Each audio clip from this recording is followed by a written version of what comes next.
ఈ వీడియోలో నేను 2029లో రాజమండ్రి సిటీ ఎమ్మెల్యే అయ్యాక ఎలాంటి డెవలప్మెంట్ యాక్టివిటీస్ నేను చేయాలనుకుంటున్నాను, 2028 నుంచి 29 మధ్యలో నేను నా ఎలక్షన్ క్యాంపెయిన్ ఏ విధంగా ఆర్గనైజ్ చేయాలనుకుంటున్నాను, అలాగే నేను ఎమ్మెల్యే అయ్యాక సమాజ నిర్మాణం ఎలా స్థాపించాలనుకుంటున్నాను. ఈ వీడియోలో ఈ విషయాలన్నీ క్లియర్గా మాట్లాడుకుందామండి. హలో యూట్యూబ్, అందరూ ఎలా ఉన్నారు? నా పేరు Shiva and welcome to my channel Shiva free spirit.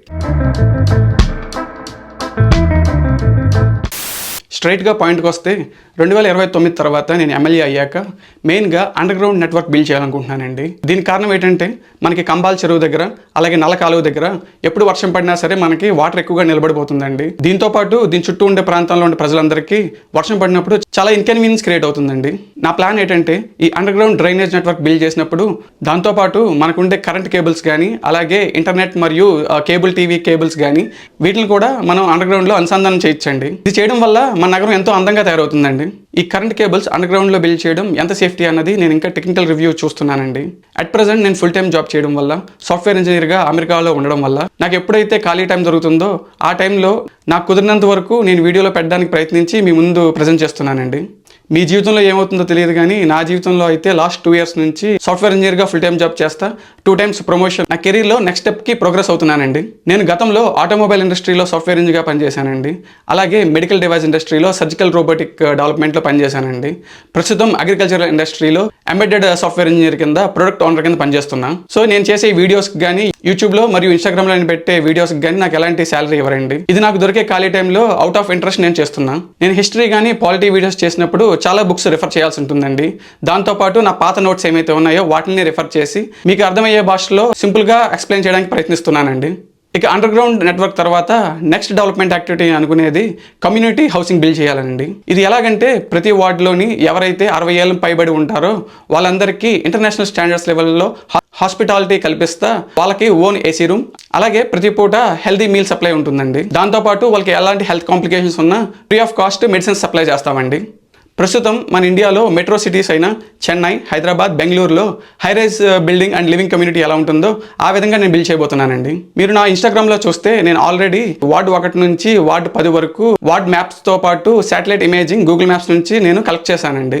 నేను ఎప్పుడైతే 2029 తర్వాత ఎమ్మెల్యే అవుతానో నేను రాడార్ స్కానింగ్ కూడా చేసి మన రాజమండ్రి సిటీ భూభాగం ఏదైతే ఉందో దాని కింద 1000 మీటర్ల వరకు మనకి ఎలాంటి భూమి ఉంది, మనం ఫ్యూచర్లో కట్టబోయే హైరైజ్ బిల్డింగ్స్ కానీ లేదా అప్రైజ్డ్ ప్లాట్ఫామ్స్ అని పిలువబడే మనం వంతెనలు ఎలా బిల్డ్ చేసుకుంటున్నాం, నగరంలో ట్రాఫిక్కి బయట నుంచి వచ్చే ట్రాఫిక్కి మనం విడదీస్తూ హైరైజ్డ్ బ్రిడ్జెస్ కట్టుకుంటా, హైరైజ్డ్ బ్రిడ్జెస్ ఎక్కడైతే మనకి ట్రాఫిక్ ఎక్కువ ఉంటుందో దేవీ చౌక్ లాంటి ప్రాంతంలో ఇవన్నీ నిర్మిద్దామండి. మనకి ఈ రాడార్ స్కానింగ్ టెక్నాలజీ ఆల్రెడీ ఉందండి. మన పక్క రాష్ట్రమైన తెలంగాణలో ఈ విధంగా రాడార్ స్కానింగ్ చేస్తున్నారండి. ఆ విధంగా ప్రతి వార్డుకి గ్రౌండ్ లెవెల్ యూనిట్స్ మనం బిల్డ్ చేస్తున్నామండి. అలాగా ప్రతి వార్డులో ఎవరైతే బాగా చదువుకుని ఉంటారో, అలాగే బాగా ధనవంతులు ఉంటారో, అలాగా బాగా యాక్టివ్గా ఉంటారో వాళ్ళందరితో కలిసి మనం ఒక అసోసియేషన్ ఫామ్ చేస్తున్నామండి ప్రతి వార్డు లెవెల్లో. ఉదాహరణకి వార్డ్ 1 రెసిడెన్షియల్ అసోసియేషన్ అని చెప్పి బిల్డ్ చేస్తాం. వార్డులో ఉన్న ప్రతి ఓటరు బై డిఫాల్ట్ ఈ అసోసియేషన్లో మెంబర్ అవుతారండి. ఆ విధంగా ప్రతి వార్డులో ఉన్న అసోసియేషన్లో బాగా చదువుకున్న వ్యక్తిని కానీ, బాగా ధనికుడైన వ్యక్తిని కానీ, లేదా బాగా యాక్టివ్గా ఉండే వ్యక్తిని కానీ ఓటింగ్ పద్ధతిలో మనం ప్రెసిడెంట్గా ఎన్నుకుంటామండి. ఆ విధంగా అసోసియేషన్ నుంచి వచ్చిన ప్రతి ప్రెసిడెంట్ ఆ వార్డుకి నెక్స్ట్ మనం కార్పొరేటర్ని చేయబోతున్నాం. అలాగా 50 వార్డుల నుంచి వచ్చిన కార్పొరేటర్లో తెలివైన వ్యక్తిని మనం మేయర్గా ఎన్నుకుందామండి. ఈ ఆర్గనైజేషన్ని, ఈ సిస్టమ్ని అంతా నేను అమెరికాలో ఎక్కడ కూర్చుని నా బ్రెయిన్తో నేను చేయగలనండి. దానికి కావాల్సిన తెలివి కానీ, దానికి కావాల్సిన డబ్బు కానీ నా దగ్గర ఉన్నాయి. ఇక ఇనిషియల్ క్యాంపెయినింగ్ వస్తే 2028 నుంచి 29 మధ్యలో మనం 11 మంది ప్రైవేట్ బౌన్సర్స్తో ఒక ప్రైవేట్ ఆర్మీ బిల్డ్ చేస్తున్నామండి. వీళ్ళు నా నామినేషన్ నుంచి నేను అమెరికాకి రిటర్న్ అయ్యేదాకా నాకు సెక్యూరిటీ ప్రొవైడ్ చేస్తారండి. నేను ఈ 11 మందికి నెలకి 47,000 చొప్పున సంవత్సరం వరకు కాంట్రాక్ట్ రాయబోతున్నానండి. తర్వాత నేను ఎమ్మెల్యే అయ్యాక వీళ్ళకి 5 years దాకా కాంట్రాక్ట్ రాయబడుతుంది. వీళ్ళ డ్యూటీ ఏంటంటే నేను ఇచ్చే బుల్లెట్ ప్రూఫ్ చెస్ట్ని ధరించి ఊర్లో తిరగడమేనండి. ఈ బుల్లెట్ చెస్ట్కి ఎదరా వెనకాల 2 కెమెరాలు ఉంటాయి. ఈ 2 కెమెరాల్లో 2 జియో సిమ్లు ఉండి 24/7 యూట్యూబ్లో వాళ్ళ బ్యాచ్ నెంబర్తో లైవ్ స్ట్రీమ్ చేయబడుతుందండి. సో ఈ ప్రైవేట్ ఆర్మీ అటెండెన్స్ కానీ వాళ్ళ డ్యూటీలో ఏం చేస్తున్నారు అన్నది కానీ మనం ఆన్లైన్లో వాళ్ళ లైవ్ స్ట్రీమింగ్ అయ్యేదాన్ని బట్టి మనం మెజర్ చేయొచ్చండి. ఈ ప్రైవేట్ ఆర్మీ అన్నది టెంపరీ పేరండి. వీళ్ళకి special armed force of Rajahmundry అని కూడా పేరు పెట్టుకోవచ్చు. వీళ్ళు గవర్నమెంట్ యొక్క కళ్ళు చెవుల కింద రోడ్ల మీద పనిచేస్తూ ఉంటారండి. ఈ ప్రైవేట్ ఆర్మీ బుల్లెట్ ప్రూఫ్ చెస్ట్తో పాటు ఒక కర్రని క్యారీ చేస్తూ ఉంటారండి. ఈ కర్ర హైట్ వెయిట్ ఎంత ఉంటుందన్నది వచ్చే వీడియోస్లో మీకు షేర్ చేస్తానండి. దీని మీద శివ ఫ్రీ స్పిరిట్ అని చెప్పి ఎన్గ్రేవ్ చేయబడి ఉంటుంది.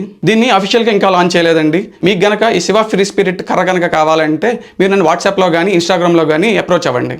బయటంతా ఇలకత్త మఫ్లియా జరుగుతుందండి. మీడియా నరేషన్ కానీ, ఫాల్స్ నరేటివ్ కానీ, మీడియా ప్రోపగాండా కానీ మనల్ని చాలా మిస్లీడ్ చేస్తూ ఉంటుందండి. ఉదాహరణకి లాస్ట్ 2 ఇయర్స్లో నేను 4 సార్లు ఇండియాకి ట్రావెల్ చేశానండి. అందులో ఒకసారి చెన్నైలో ఇల్లు కొనడానికి నేను ట్రావెల్ చేశాను. సో ఇక్కడ వీసా కానీ, ఉద్యోగ భద్రత కానీ, యుఎస్ ఇండియా రిలేషన్ కానీ, గ్లోబల్ టెన్షన్స్ కానీ ఇవన్నీ ఒక సెక్షన్ ఆఫ్ పీపుల్లో భయాన్ని క్రియేట్ చేయడానికి అండి. ఇక్కడ మనం కొంచెం బుర్ర పెట్టి కనుక చూసినట్లయితే చాలా వరకు ఎన్ఆర్ఐ మీమ్ పేజెస్ మెయింటైన్ చేసేది అప్పర్ క్యాస్ట్ పీపుల్ అండి. సో ఎవరైతే బిలో మిడిల్ క్లాస్ పీపుల్ కానీ, బీసీ మరియు ఎస్సీ ఎస్టీ వర్గాల నుంచి వచ్చిన వాళ్ళు ఉంటారో వాళ్ళల్లో ఒక విధమైన ఇన్ఫీరియారిటీ కాంప్లెక్స్ క్రియేట్ చేయడానికి, ఒక విధమైన భయాన్ని క్రియేట్ చేసి కొన్ని వర్గాలకి ఉన్నతమైన జీవన విధానాన్ని దూరం చేయడానికి ప్రయత్నిస్తున్నారండి. సో ఇక్కడ ఈ క్యాస్ట్ డామినేషన్ ఏదైతే ఉందో అది మనం గుర్తించి దానికి తగ్గట్టుగానే ఏ విషయాన్ని ఎంతవరకు తీసుకోవాలన్నది మనం గుర్తించాలండి. మీడియాలో వచ్చే ఇలాంటి నెగిటివ్ ఎనర్జీస్ని తిప్పికొట్టాలంటే మీ దగ్గర ఈ శివ ఫ్రీ స్పిరిట్ కర్ర ఉండాలండి. ఇది మీకు ధైర్యాన్ని ఇస్తుంది, అలాగే కష్టాల్లో మీకు తోడుగా ఉంటుంది. ప్రస్తుతం ఇది యుఎస్ మరియు ఇండియాకి మాత్రమే షిప్మెంట్ చేయబడుతుందండి. ఈ విధంగా నేను 2029లో నామినేషన్ వేయడానికి ఏదైతే ప్రైవేట్ ఆర్మీ బిల్డ్ చేస్తున్నో 11 మందితో దాన్ని తర్వాత రాజమండ్రిలో యూనివర్సల్ బేసిక్ ఇన్కమ్ ఇచ్చే ఆర్గనైజేషన్ కింద బిల్డ్ చేయాలనుకుంటున్నానండి.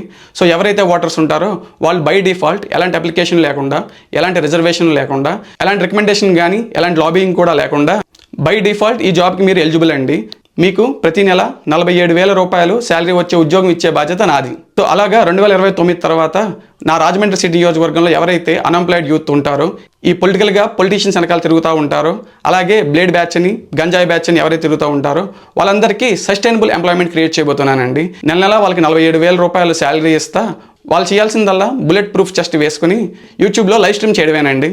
వన్స్ మా ఆర్గనైజేషన్లో ఇనిషియల్ ఎంప్లాయీగా జాయిన్ అయిన తర్వాత వాళ్ళకున్న చదువును బట్టి, వాళ్ళకున్న స్కిల్ని బట్టి వాళ్ళకి నెక్స్ట్ లెవెల్ శాలరీస్ ఉంటాయండి. నెక్స్ట్ లెవెల్ ఎంప్లాయ్మెంట్ ప్రమోషన్స్ కూడా ఇస్తామన్నమాట. సో ఇక్కడ ప్రతి లెవెల్లో వాళ్ళ శాలరీ డబుల్ అవుతుంది. ఈ వీడియో ముగించే ముందు నా చిన్నప్పుడు మా సోషల్ సార్ చెప్పిన ఒక విషయం చెప్తానండి.